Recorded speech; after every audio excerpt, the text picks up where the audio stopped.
Wrong statement. Mosaic disease in tobacco.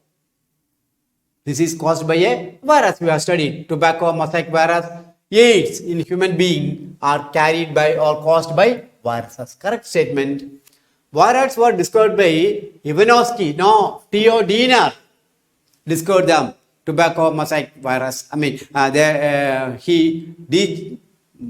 were discovered by Theo Diener, not Ivanovsky. W.M. Stanley showed that viruses could be crystallized. This American, for the first time, separated virus and found that they are all lifeless crystals. Correct.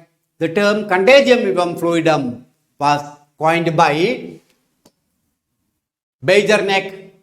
So, we are having only the statement number 2, which is the wrong one.